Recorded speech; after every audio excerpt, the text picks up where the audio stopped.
Hello, good evening, good evening. Welcome, everyone. My name is Grace of Stella Maris Readings. And as we are celebrating Women's History Month, I have a wonderful, inspirational young woman named Amanda. And Amanda is known as Pretty Effin' Spooky. She is on Instagram and on TikTok, and she entertains, but also she's very passionate about what she does.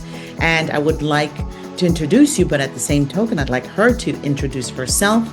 And as she is sharing her introduction, I would just want her to talk about what drew her into this paranormal investigation and mediumship part of her I think it began like a hobby and a curiosity, and now it's like a career.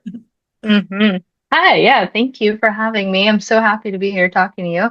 My name is Amanda I'm also known as Pretty Up and Spooky. And yeah, I've been into the paranormal since I've been investigating the paranormal since I was 18. I always age myself on accident. I always start by saying 18 and then I've got to like to tell my age, but whatever. I've been investigating the paranormal for now like 16 years, and I've been experiencing the paranormal since I was only like 7 years old. So yeah, I'm in Spokane, Washington now, and making a career out of my love for uh, ghosts, basically. But yeah, thank you so much for having me. You're very, very, very welcome. And as you've been in this field for 15 years, what were those early experiences like? And when did you realize that this was just more than a curiosity?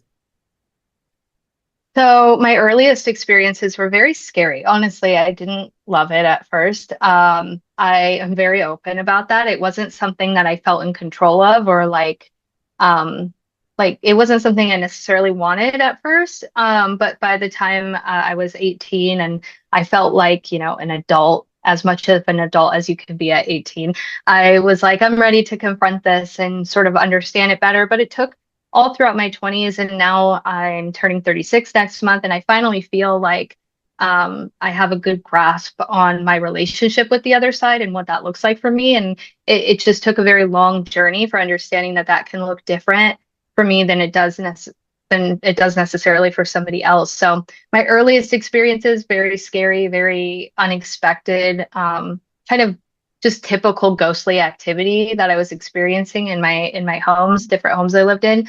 But yeah, it's grown into something that I feel like is more of a calling now than an affliction, I could say. And one interesting question is, how have all those experiences shaped the way you work in this field at this moment in time in your Yeah, career? sure, sure. So all of those experiences, I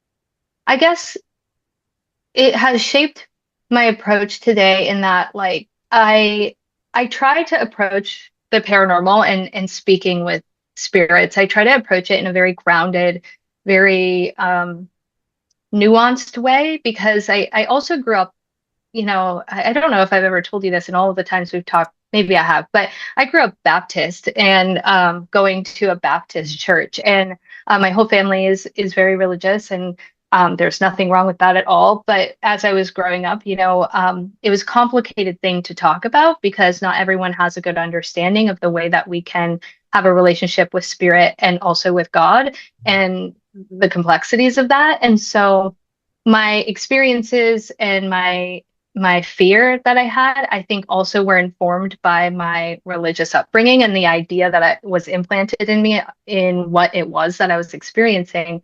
And so now that's informed the way that I communicate with spirit in that I think I would like to think I have a very well-rounded experience with the paranormal as a whole, and I can come to the living and sort of meet them where they're at and like help people, have again a more like nuanced conversation around it, I guess. But yeah, I don't know. I just am a very like down to earth, like I try to be a very real person, like and yeah, I guess hopefully that answered it. I kind of went off on a little bit of a tangent, but yeah. It's okay. I think that we branch out just because so many of what we experience kind of entangles. It's kind of one, they mesh together. So it's kind of hard to, like, I guess, separate them. So a lot of these things are connected. Yeah. What are some of the biggest misconceptions about what you do about paranormal investigations and mediumship, or the biggest misconceptions that you would like to clear up? Yeah, I love that question. So, um, I think a big misconception that I experience personally is it stems from the fact that I have a very traditional ghost hunting background. So I started on a ghost hunting team in 2008, and I've always used a lot of equipment, and I've gone on to haunted locations and like kind of taken this boots on the ground approach to communicating with spirits, which now I think can sometimes be looked at as um, a little bit aggrandized or like ghost hunting has a certain reputation in pop culture and social media now that's like it's always scary, it's always big, it's always this like big production. Mhm. And I think that people maybe have a misconception about my interaction with that part of ghost hunting and like what that looks like when in reality for me speaking with spirits and like experiencing the paranormal is very much an everyday thing that is much more nuanced and calm and like different than people expect, much safer too. Like I think people think it's very scary and like can be unsafe, and of course it can be, but I if you probably understand, Yeah, you live with this gift and you work within it and stuff, it just becomes a part of your everyday and it's not this big scary thing every single exactly. day. Exactly. And I think I find myself having to just kind of not warn people, but try to get them to understand that it's not really scary. It's not as scary as they think it is. It's just a matter, like you said, that we work with it all the time. We get used to it and we sense a sense of peace and a familiarity with it, that we understand that it's got different tentacles or different vibrations. And it's all vibration. And Hmm. you actually attract the vibration that you are and want to attract. And I think that, like, when we talk about negative spirits and things like that, it's in the fear that you draw those negative spirits in because they feed off of your fear. So it's almost like just do Yeah. prayers, be in the light. You're a good person. Your intention is not to harm or to hurt or to make fun or to make this of light. You just got to enter it with love and respect and understanding that it's vibration and that you are open with love and that you want to, not that you want to reciprocate because, it's on the choice of the other energy, but that you're working in that. And I think that, like you Yeah. said, you just do it all the time, that it becomes almost like second nature to you. Yeah, If that's okay. I love the way that you put that. That's perfectly worded. Yeah, thank you for articulating it that way. You're welcome.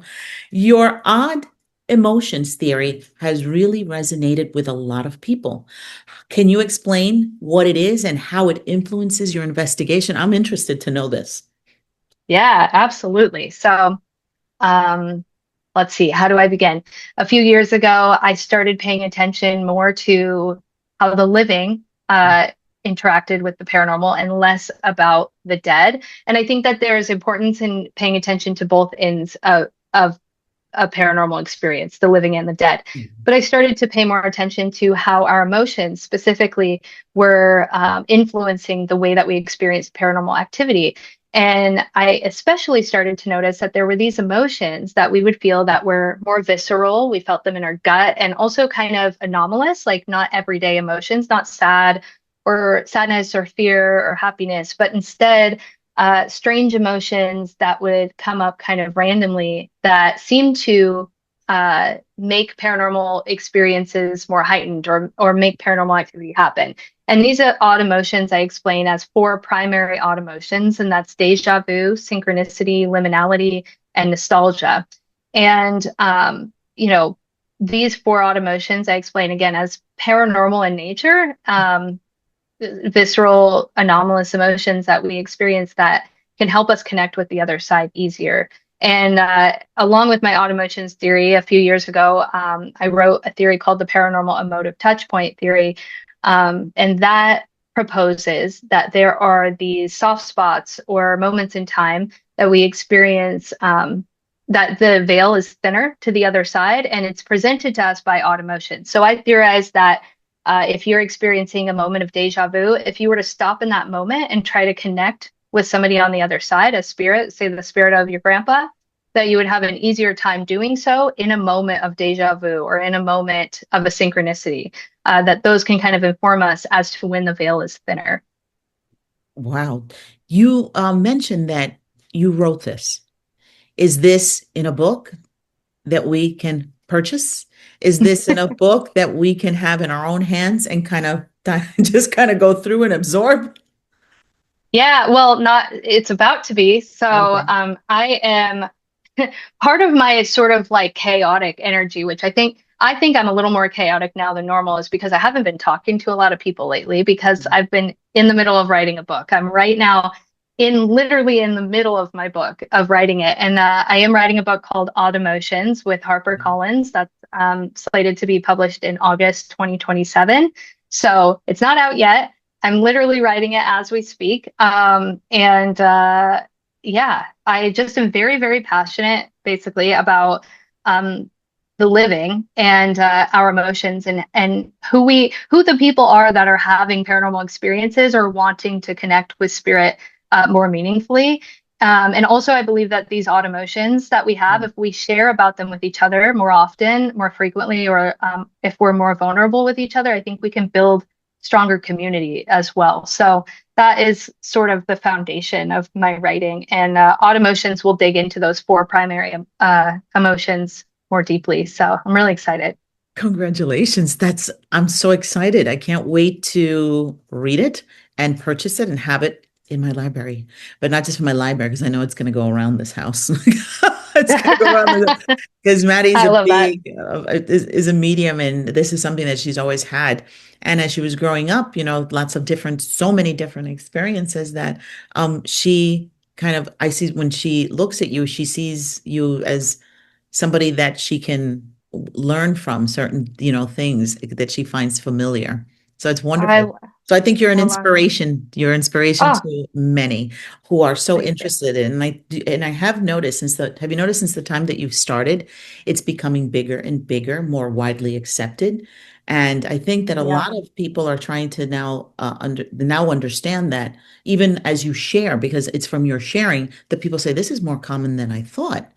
I think that you Hmm. open that door to say, yes, this happened to me, but you're sharing it and giving other people the opportunity to know that they've also experienced paranormal activities and Yes. experiences. So, Yeah, exactly. That they have also experienced it, and that the way that everyone experiences things is important and valid. And like, I'm just very passionate about making sure that people feel accepted and cared for in their communities. And I believe yeah, that we are part of a community online with the paranormal community and the psychic medium community. And it's like, I just think now more than ever, we just need more love. I know you're a big proponent of love. You're so kind and gracious, and I really feel that more and more lately. And not to say that I didn't always feel like love was super important, but there is something to be said about like the deeper you dig into this work, the yeah. more apparent it becomes that love really is like the guiding energetic force that controls and like manipulates everything and like makes everything better. So I'm just trying to give that back to people and be like, here's an avenue to talk about these things through with these odd emotions, but also whatever you feel is valid, and I'm here for it. So yeah. You just gave me the chills in the way you explained it, and the understanding and the embrace that love, the more you delve into this, the more of the love that you find. And I think it's that God energy that we Hmm. make that connection, because we think that spirits are just, disembodied energies that are walking around, or restless spirits. And it's not always that case. It can be, but sometimes Hmm. it's literally spirit reaching out to kind of say, I'm here, you're not alone, and it's Hmm. it's okay. So that's where we find the love, because the more we feel comfortable with it, the more we want. It's almost like a thirst, like an Hmm. insatiable thirst. That's how I feel when I do this kind of work. And I'm sure, but the way you talk about it and the way you present it, it shows that you feel the love when you're doing this. It's not Yeah. it's not scary to you. You feel the love because you've delved to the depth of it to see where the vibration is coming from, the love and the connectivity that we're all connected, whether we're living or on the other side. So Yeah. beautiful, beautiful. Absolutely. Is there one investigation or experience that completely shifted your perspective or stayed with you the most? Mm, let's see. I have a lot, truthfully. And now I have the tricky job of not telling stories that will be in the book, which Mm, is very, which is very hard because that's top of mind. But you know, one something that sticks out to me specifically is this time that I spent um, on the Olympic Peninsula. I know I've talked to you about this before. That's why I'm yeah. like hesitating. I'm like, I've talked about this a lot, but hopefully I can tell this story in a different way for But maybe different viewers. But I'm sorry, but it's that's important because even though we've talked about it before, you're going to have a lot of new people who this is the first time that they see you or make this mhm, connection or come across or that they didn't catch this story before. So you sharing it, it just shows the strength and the energy that it did shift for you. It was important to you, and that's a yeah. cornerstone to what you do. Yeah, absolutely. Um, yeah, and I'll tell like a different little corner Okay. of this experience because I spent 4 years out researching on the Olympic Peninsula and researching all sorts of phenomena, Sasquatch, like cryptid, UFO, and ghost phenomena out there. And one experience in particular sticks with me. I always think about this time that I was walking through a part of the Olympic National Forest. It was like off to the side of this little creek and the camera crew, I was filming a documentary and the camera crew was off to the side filming in the actual road. And I got to go into the forest a little bit deeper. And this was the first time, truthfully, and this was only back in like 2021, the first time that I felt spiritual energy coming from a tree, like from nature. And I remember looking at this tree in particular, and I took a video of it that I've kept very private and haven't posted ever. But I took a video of this tree because I felt like I like was some kind of like fey energy to it, or like it felt very primordial is a word that comes to mind. This very ancient energy that was kind of reverberating off of this tree in this area and where the ferns were. And I just thought to myself, this is not a paranormal experience like any other paranormal experience. There's not a ghost coming forward that's just saying, here I am. I'm the ghost of so and so. But instead, I felt the primordial energy of the entire forest around me and felt very, very small, but also like an important smallness where I was like, wow, I'm part of this same sort of current of energy, but I'm also humbled by it and not, not in control of what's going on at all. And then later on in that trip, I heard some very strange things from the forest that would indicate maybe cryptid activity, Sasquatch or something like that. But I know that's not very like a very ghosty experience, not like some other typical experiences I've had, but that one, I don't know why. It came to mind right now for a reason, so I guess I'm telling it. But yeah, It's the time that a tree felt alive is basically the one that sticks out to me right now. it's interesting that you talk about this because I've experienced where I live the same kind of ancient feeling, old feeling. It doesn't feel human. It's like a vibration of pure energy coming from the earth. And it's something Hmm. that it's not time related. I think it's just part of its existence. I guess when it was that earth kind of came into being, that it's still there. So Hmm. I can understand the spookiness of it doesn't feel ghostly, it doesn't feel humanly, it's just like a different kind of energy. Because I think that as a medium, you can tell the differences. Is this ghostly? Is this angelic? Is this spiritual? Is this lost energy? Or is this a haunting that's vibration that's sitting in the space? So for you, I'm sure that you're able to kind of tell the differences. But Yeah, as you said, more now. Yeah, more now than I used to. That would be a really very pivotal time for me where I was yeah. starting to understand the differences in energy because I was always looking for the ghost. I was always Yeah. looking for the obvious, what I had experience with, and instead I found something different, and so it really stood out to me. Exactly, exactly. And this that you're talking about, this ancient tree, this energy, it's like you can feel that in different places. And I've Hmm. noticed that, we've gone to many cemeteries. I love to go to Salem. I love to go to Gettysburg. And I like to go to all these places because we have that curiosity of wanting to kind of make that be on that threshold of being able to kind of connect. I don't know what it is that I'm expecting or it's that I'm trying to experience, that I'm here, you're here. Let's see how close we can get without invading each other's spaces, but be able to mirror Hmm. or see each other. Does that make any sense? Yeah, that does. I like that a Yeah, lot. I I find that like that a so. lot. Yeah, yeah. That creates a really cool visual too of like Yeah. sometimes the veil, because a lot of people talk about this veil, and of course the veil is metaphorical. Yeah. And truly, I don't even think the veil is always there necessarily, but that it's a matter of like, yeah, us meeting face to face with the other side and deciding the push and pull of like the relationship that we're developing with the other side. It's just very interesting. Yeah.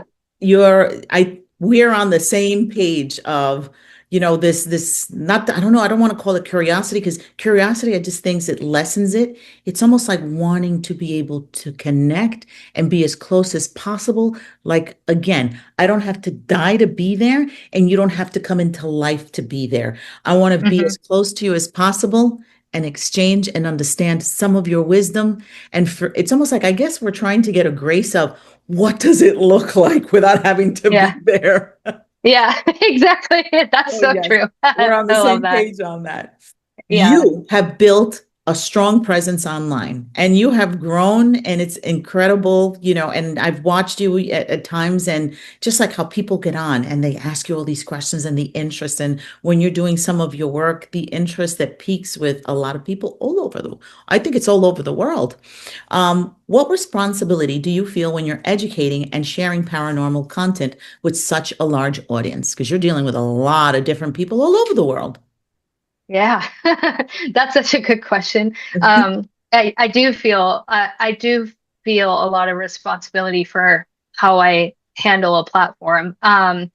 It's interesting. It's two-sided. So on one hand, I feel a responsibility to the spirits that I work with. So I have my own spirit team. I work with my own ancestors, and I have spirits like attached to objects in my house, and I believe my house is haunted, like stuff like that. And I have made a lot of videos that have gone really viral that like where I'm investigating inside of my home on video, and I feel a responsibility to the spirits to create a really healthy relationship with them Mhm. and to make sure that I'm never exploiting them, like I'm never exploitative of it. And in order for me to feel like I'm doing it respectfully, I often like will leave offerings for the spirits. Like I have a little water cup behind me that Yeah. I like fill up, and it's my little, I water my spirits is what I call it. But like, or I'll go, I'll go out in nature and I'll pick up some garbage, like always, but like I'll specifically go out to like clean up litter and stuff as like a way of like sort of showing respect to the earth, showing respect to the other side, like community service, whatever. I try to give back in order to show that I respect the relationship I've garnered with my spirit team and with the spirits that I know. And that looks like for me community service and like treating the earth well.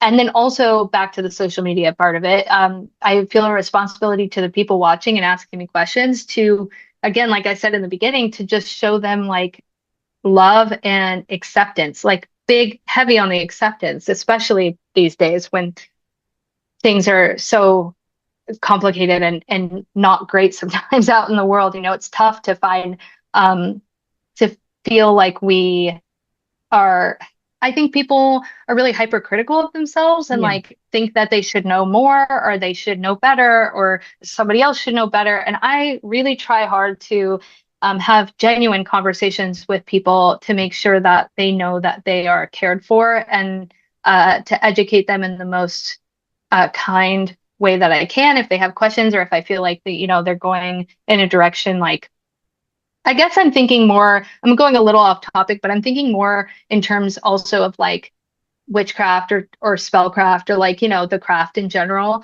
Because that also brings up a lot of conversations around doing that respectfully, but also with speaking with spirits. It's like I don't know. I'm just really, really big on making sure people don't feel alone or don't feel dumb or anything Yeah. like that. Because I'm like, if you, I've been there. Like I have gone through. I've felt so Yeah. stupid sometimes. Like honestly, and there's no shame in that. And if we all just come together and have honest conversations with each other and can make a safe space where we can be vulnerable with each other, I think that then I am doing maybe something good for my community if I make that kind of space for people. So Absolutely. hopefully that answered it. Yes, it did. Absolutely. That's very empowering. It just shows the teacher within you. I think that we are sometimes we have these gifts and these blessings that we just have, and these experiences and these joys that we experience that we love to do really connect us with that love and being able to offer this kind of peace to others. Because I think we all, in our minds, we think alike, and there are things that we see that we wonder. We all wonder the same things. When you hear creaking, it's, what is that? Is that a ghost? Is that a spirit? And people have said it's the devil, and they're freaking out. Yeah. And, Hmm. and some people tend to have the tendency to go into that darker realm because they're so fearful. And Hmm. so thank you for that. And it just shows that you do feel that honorable responsibility and ethics to do that. So beautiful. That just shows your commitment to your work and your love. Another thing, what advice would you give to women who feel called to do spiritual or paranormal work, but are hesitant to step into it? Ooh. Um, what I want to say is I know easier said than done, but like lean into the people around you. Again, community, I know it's kind of a buzzword. I've said it a lot, but like especially women, like if we can lean on each other and like just put a foot out there and see what happens, just Mm. send somebody a kind message and like try to connect with people online. Use online to its fullest benefit and like actually form connections with people and don't be afraid to put yourself out there because in order to get into the field, I think you it would be a benefit to have some people with you doing it. I come from like I've done a lot alone, which there's nothing wrong with that either. Certainly, if you want to go do something, go do it. Like go to the museum, go rent the haunted hotel room, whatever you want to do, just do it. Like don't wait on anyone else's account. But at the same time, if I could go back and do something differently, I would try to foster better relationships with the girlfriends that I have now and have that support with me back then and I think that could have been really valuable for me. So I guess that's the advice I would impart on any women trying to get into this field is look around you and lean into the relationships that you have available to you. Very powerful advice. Thank you. And I just like to mention that I have seen you when you go, now that you mentioned that you do it alone. Yes. And I think of you just like with a cowgirl hat. And I think of you as a spiritual cowgirl because I'm like, oh my God, she's crazy. And I don't mean that in a bad way, but I think that you have a lot of guts and that shows that you love what you do. I And do. Yeah. yeah, I do and it. I do love what I do, and I tend to do it alone because I am very impatient and I want to do more of it. And so I'm just like, I'm just gonna do it. But sometimes I wish I had a girlfriend there to like have fun with and laugh with and like enjoy it with, like but that's the place I'm at today. In my earlier 30s, I was like doing it all alone. I'm like, you're whatever. very brave. And I think that if I was close to you, I think I'd be that girlfriend. And if you were on the East Coast, you'd be my girlfriend to do that. Yeah, absolutely. I think so too. We have so much in common and like interests. Um, Also, as we're looking ahead, what legacy would you hope to leave in the paranormal and spiritual space in this world, in this area of practice? Whoa. Um, that's a cool question. I've never even considered legacy before. Um, and I don't even know if I fully know what that entails, like I Yeah. know what it means, but I don't know if I understand what leaving a legacy behind entails. But I guess right now I really just hope that what I leave behind is like love.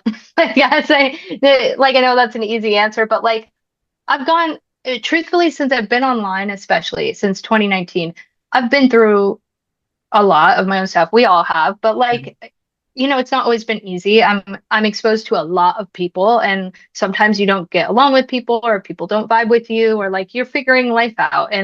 Um and it's been tough to find my place, and then also to help other people find their place with me. And I think I can be closed off. Like we said, I do a lot Yeah. of things alone, and I can be very boundaried, and I hope that the Yeah. legacy I leave behind is actually the opposite of that. And I hope people know that they can be I hope people look at me and say, oh, I could be very vulnerable and open with her, and I felt loved and accepted by her. And like, yeah, that would be amazing if that was the world I left behind, was just a little bit more accepting and understanding. Yeah. And hopefully a lot of books. Hopefully this book, and then many more, That's a you know? beautiful So legacy to leave. Knowledge, education, experience. Because in time, there will be others that will follow your steps and that will follow your similar purpose in their own way. And they do need like a little guidebook to make them feel comfortable that they're not crazy and that others have gone through this path. And if they could find in your books and in your words inspiration and that, that energy to, this isn't ridiculous what I feel or what I see. Because I do know that even as a kid, I was always like being told, oh, no, it's your imagination. Oh, mhm, you're so silly. It's just dreams. mhm. Sometimes it's almost like, is it? I would question, is it dreams? Am I losing it? Yeah. And you would ask those questions. So I think these books really leave a legacy of letting people know that they're not alone and these feelings aren't ridiculous. And it's not out of another planet that they have these gifts. Because I think that we're all born with these gifts. It's just a matter how they're harnessed, how they're made, how they're presented and how they're, I guess, like raised, how they're grown, and how they're made to feel comfortable and accept those gifts. I think that a Yeah. lot of people are very strong, have a lot of strong spiritual gifts, but they don't get to know them because they're kind of turned away, or the society or their background doesn't allow them to really accept it and be Mhm. comfortable in it and work with it. But one thing that I'd like to make as a comment is you are a masterful manifester, but you manifest, and I'm noticing as we're speaking to each other, you're manifesting with love, and you're really like embracing and kind of being free. You're very free with your intuition, with your feeling. And as you're moving, even like I said, I've watched you, like I'll tune in and I'll watch here and there, and I see you. It's you freely love, and you understand there's this connection that God is with you. And I do think that's why you're so fearless to step into these things. It's like, God's with me. What's going to happen? And it's beautiful. So as a manifester, you manifest with love. And that is one of the most beautiful things that I could say about you, that you really manifest with love, because your answers to a lot of things as well, the foundation, the vibration, delving, it's love. And it is that Yeah. God energy that you are really embracing, and it's almost like that doesn't stop you. Nothing's going to stop you to really achieving your goals Mm. and your happiness. So Yeah. thank you very much of getting to know you. And each time we talk, it's like the deeper I get to know you and see the extraordinary woman that you are.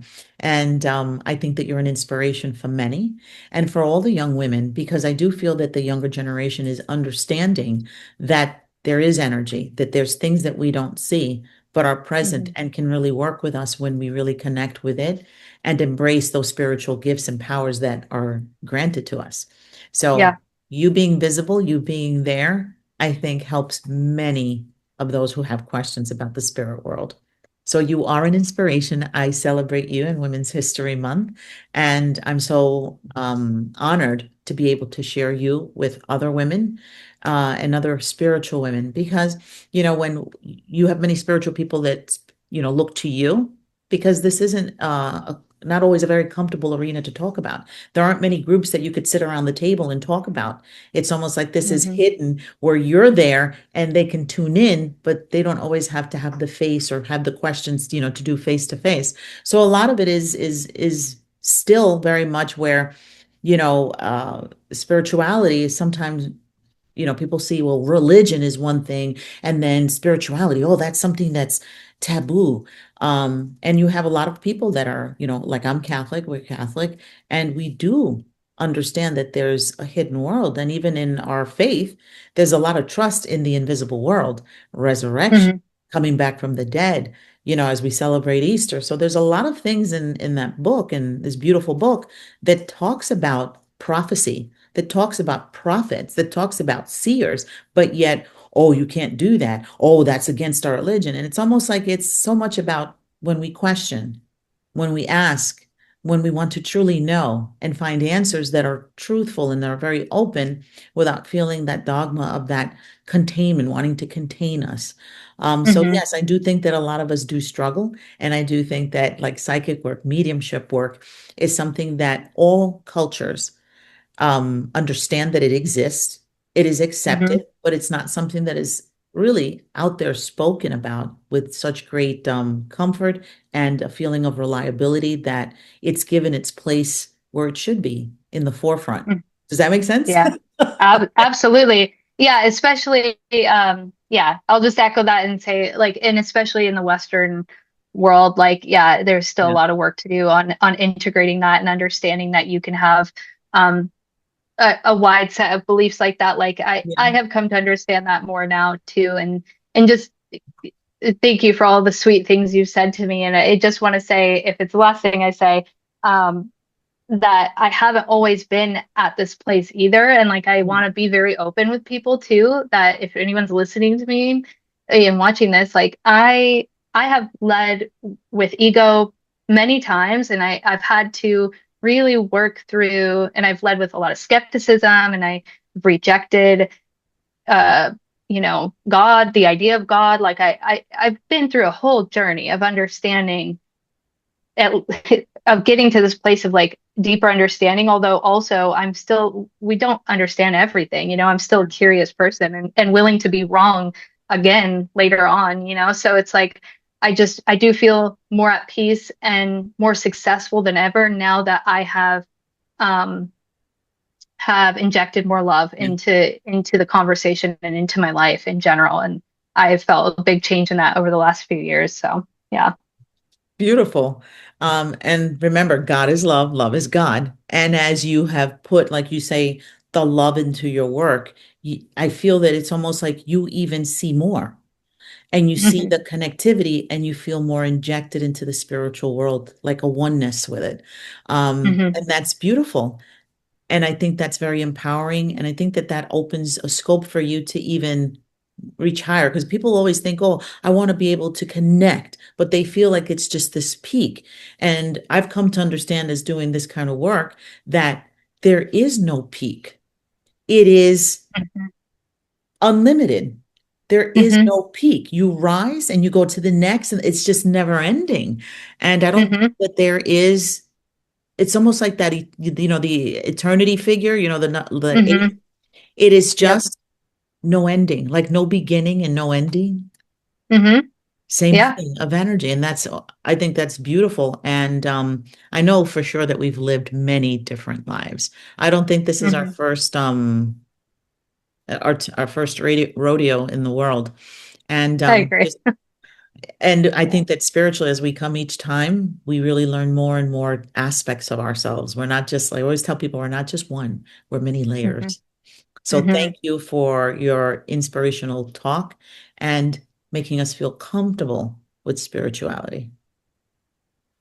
Yes. Yes, Maddie? So this was a great conversation. We do have some questions from our viewers if you're open to answering them. Yeah, of course. So the first one is also one that I'm wondering too. Have you ever brought something home with you after an investigation? Um, yeah, definitely. I have there, I'll tell one quick story that I remember. One time I investigated this old funeral home turned office building with my friend, and the investigation itself was not active. Like it was just kind of like a couple hits on the equipment, and that was about it. But later that night, when I went home, I fell asleep, and at the time I was having a lot of sleep paralysis, and my sleep paralysis was kind of shifting into more like sleep hallucinations because I wasn't necessarily paralyzed. Later, I'd come to accept that I was just seeing spirits at night before, like while trying to fall asleep. But I looked at it as sleep paralysis. And this night, after the funeral home investigation, I was visited by a woman who, this is terrifying when I explain it, but she like put her hands up from underneath my bed and grabbed my arm, and then she put it underneath the foot of my bed and grabbed my foot, and it was just this woman who had just, and I was like, were you from the funeral home? Later, I went back to bed. I woke up and I was like, what is going on? Went back to bed the next day. I was like, is this from the funeral home? And it was like a spirit attachment. But you know what I've learned about things following me home from investigations is that it can be very temporary if you know how to deal with it, like it like yes, it kind of clung on for a second, and I didn't do a great job at like ending the investigation and kind of cutting off that energetic tether. But after I recognized that this woman was from the funeral home, I was able to just have a conversation with the spirit and be like, you can go back, you can go on. I'm not big into passing, like moving spirits on. That's just not that's not my personal job. But like, just being like, you don't have to be here. And then she went away. So yeah. And I've had many other instances like that where it's like a quick 1 or 2 night thing after an investigation. It kind of like hangs around. Yeah. Thank you. Beautiful. The next question is, what's the scariest thing that's ever happened to you? I've had a lot of scary things. And the scariest, truthfully, are in the book. They're going to be in the book. So, but I'll tell you one story that I haven't, really told anywhere before, but I was investigating the Montana State Prison in Deer Lodge, Montana one time. And it's pretty spooky there. It's a huge prison. It's very old. And I was with like a group of like 10 people, and they put us all in these cells. This was a public investigation, which I do sometimes, not as much anymore. But I went into the cell by myself, and I sat on the bed, which was this really skinny mattress in a jail cell, as you can imagine. And I felt somebody sit directly next to me to the point where I could see the indent of the mattress next to me. And that was really scary. That was like a primal fear within me, because very quickly in my mind I went, who would this be? Like, who was this person when they were living? And are they somebody I want to be alone with? You know what I mean? Like, because I was like, that was like a scary like feeling of like, this person is not I don't think is a great person that I want to be around, period. Yeah. So, and like spirits often were people, and most of the time people are good or mean well. But sometimes there are some buttholes out there, and like in a prison cell like that. World, they're buttholes. Yeah. That in that prison cell, I was like, this is probably not a great person. So that one was really scary. Something, now that you've mentioned this about seeing the indentation, I think that because you're very spiritual, you have those mediumship qualities and you can sense spirits and ghosts. I think that when we experience them in that spiritual aspect, whether we see vision or kind of that way, we can handle it. I think that for me, it freaks me out and it freaks us out here when we see it hit the physical world, when it actually does physical, because once it becomes physical, holy cow, they can touch you. That's like, I feel like that's only one step where they can touch you. They turn the lights off and on. That is like, well, it's just spirit. No, no, I have the power to be physical. And that's like, we've experienced it here. We went to a cemetery and I forgot to clean my shoes, the dirt from the cemetery. Yeah. Oh, yeah. Okay. Yeah. That night was wild. They were running in the hallways. What makes it worse is I did not go to the cemetery. She came home, and I'm the one who suffered the consequences. The nightmares. It was horrible. Oh my God. I had non-human entities in my dream. I was like half asleep. I was seeing them at the foot of my bed. Huge teeth. Oh no. Scary stuff. And I woke her up, Mom, I'm having a nightmare. And she's like, tell me about it. And she like did oil blessing, a cleansing. And then as I'm telling her about it, the lights go out and literally the lights went off and on, off and on. There was no electrical issues. There's nothing. It was on purpose to let us know, still here. You did all the cleaning, you did everything you did, but I'm still here. So that's when I said, oh my God, so you're going to be a little tougher to get out. So I literally had to bring out my prayer book. I had to do a lot more work. It wasn't just like a slight cleaning. I really had to go from the bottom to top, top to bottom, and do some heavy duty cleaning and prayers and in each room, and actually anoint the doors of every room and between it was just like at 4 a.m. in the morning, it was like an hour's work for me to move them out. But they were sitting and you felt them. And the thing is, I'm standing in that hallway and they're coming up to me. And it wasn't just one. There were a couple who just kind of came up and they were like, no, we're here. That also reminds me of Gettysburg. We went to Gettysburg last March. Yeah. And we actually did a blog about it and it's recorded on our YouTube channel. But we went to the Sachs Bridge where 3 Confederate soldiers were hanged. And oh my God. Like whenever you take pictures, you could see orbs. They say that soldiers or like a soldier there will smoke a cigar if you light it. We tried doing that too. But we had flashlights and all of our flashlights and our GoPros stopped working and the lights went out. Wow. And new batteries, everything, we prepared new batteries on everything. Everything is working. We're doing our testing. Everything was perfect. And at this point, you hear knocking on the bridge, and it was just the 3 of us there because it was like 1 a.m. in the morning. And the next thing you know, the video completely drained. The batteries for the lights were drained. At that point, I said, you know what? No, we got to get out of here. Let's get the heck out of here. You hear us running into the car, and I'm thinking, wait a minute, what's the matter with me? I should be able to handle this. But again, it was physical. It's not just the spiritual. Now it's just like, we can move things. We can touch. So it's like, gotta go. Fear is so interesting. Gettysburg is very haunted. I've had experiences there too. But fear is so interesting because you could do this your whole life and it's like it's just you don't even have any control over it. I have screamed before, because you just don't expect it, and it's like, and it's very scary when it's physical. Yeah, I'm not a runner, but you could see me on that YouTube video of Gettysburg running to that car. Get out of here! But so any more questions? One more question. It's actually my question. What is one location you've investigated that you'll never go back to, and what is a location that you're dying to investigate that you haven't yet? Ooh, okay. I know which one I'll never go back to, and this is controversial, but I went to the Conjuring house back in 2021. I will never go back there. It had black mold, and that's all I'll say on that. I was like thinking, what happens? I had black mold. It wasn't paranormal. It was black mold. And so, and that can be really difficult when you're looking for paranormal activity and you're dealing with something that can make you feel like paranormal activity is happening. So I was like, not for me. And then one place I really want to go, there's so many. Oh my God. I want to go to the Crescent Hotel, which is in Arkansas. I want to go to Pennhurst, which I haven't been to, surprisingly.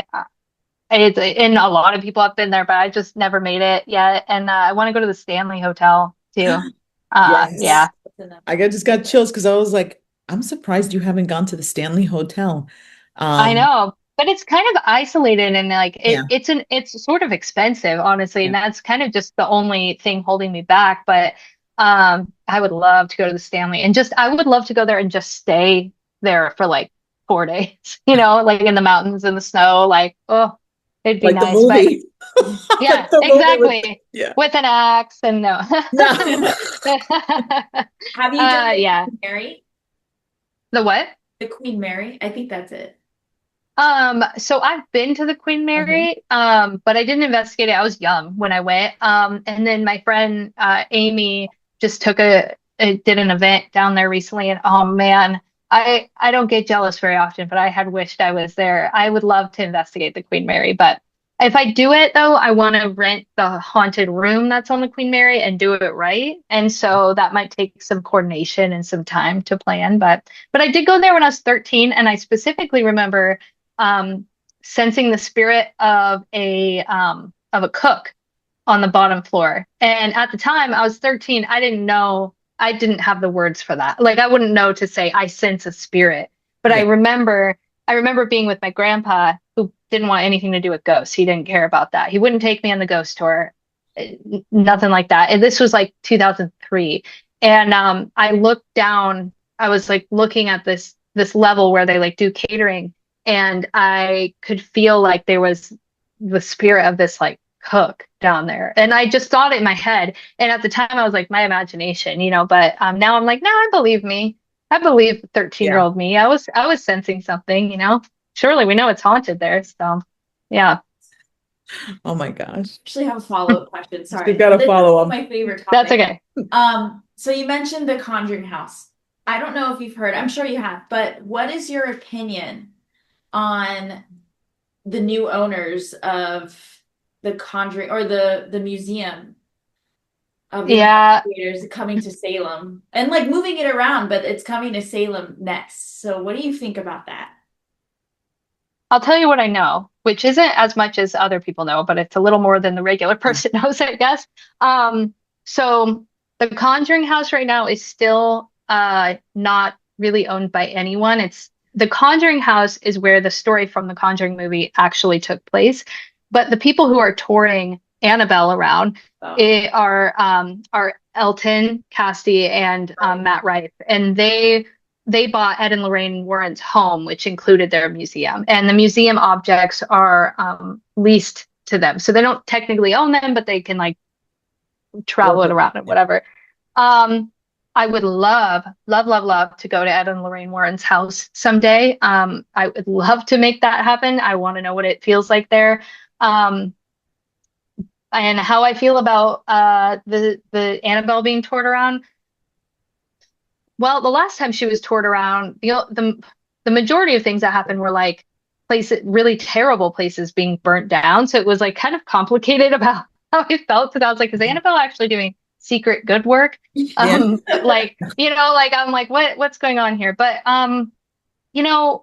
I think that we have to consider the power of the egregore, the power of the collective thought form, and how powerful all of our beliefs and thoughts are, and the effect that it can have in the real world. And when you tour around Annabelle and you have a lot of attention on it and a lot of energy going toward it, I think it can create a ripple effect that becomes out of somebody's control. So I do think it's a little bit dangerous. I don't think it's inherently bad, but I think with the level of fame it's reached, it's a little bit out of the people's control. So I feel kind of complicated about it, because also on one hand, I'd love to go meet Annabelle. I would love to go to the house. Like there are things I want to do, so I can't be all high up on my high horse and say I wouldn't do it. I would, but I don't think it's safe for everyone, and I think everyone has to go. And if you're going to go see Annabelle when she's on tour, go into it with your protection or like a level head or whatever that means for you, and just understand how much power our own thoughts and the living actually have. Yeah. So I agree with you. And it's almost like when we say, how do we manifest? Speaking it, focusing on it. And as we speak it and focus on it, we exude this bubble of light and energy, this magnet to attract. So just as we are so focused on what we want to create, like you said, the collective of everybody, oh, it's got a ghost, it's got a spirit, something's coming out of it. We all put all that energy into that, and the excitement of that, you're giving it life. It's almost like we are pouring life into it, that even if it has that energy, we are invoking the energy that's within there. So I agree. And, I have heard of where places that she's gone, things have happened, and it's almost like, are they accidents? Is it synchronicity, or is it a direct effect from it? And you are right about the collective and the energy that we put into this to actually breathing life into it. And if there's a spark of energy there, we're exacerbating. It's like invoking, Yeah. like an Yeah. invocation. Yeah. And also just to clarify, like, do I think that Annabelle actually burnt places down or killed anyone? Not necessarily, but I think it's like how interacting Yeah. with the doll ourselves matters. And that's how it, like you said, like how our thoughts come into effect and stuff. So it's like it's very nuanced. It's Yeah. complicated, but like, yeah.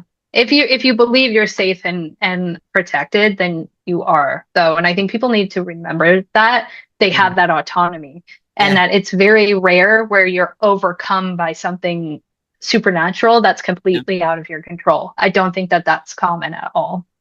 Exactly. You just said something about being within. If you're fearless and you know that you're being protected from within, it's almost like you create a protective sphere.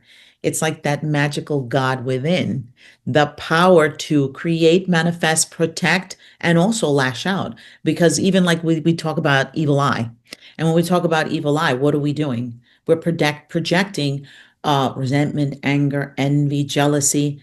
We give it life, and it is, people do feel it, and people feel that energy coming into space. So it just talks about how, it we can hit somebody, we can say something to somebody, but also the energy of our thoughts and the energy of our inner God energy of power. And remember that God energy can be construed into the negativity, but it can be construed in the light. That's why the light and the dark coexist. And it is us as the magicians that harness and invoke the energy within as a magnet to power to draw, to banish, to bring good, and to bring evil at the same time.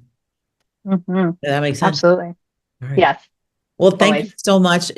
With you, I could sit forever and just I go know. back and forth. We share this great interest, similar interest. We do it in a different way, but I do believe that we share a lot of beliefs and thoughts that are very similar. And with great respect, I appreciate you, and you are an amazing inspiration to others, especially um, those who have this interest, but for women to follow their bliss, to follow and work with love. Thank you. Thank you so much. All right. Are we good? Yes. And where can viewers find you online? I'm at Pretty Effin' Spooky on all social media platforms and prettyeffinspooky.com. And one more plug for my book. It's called Odd Emotions and it's coming out August 2027 with HarperCollins. Uh, we're going to be on it.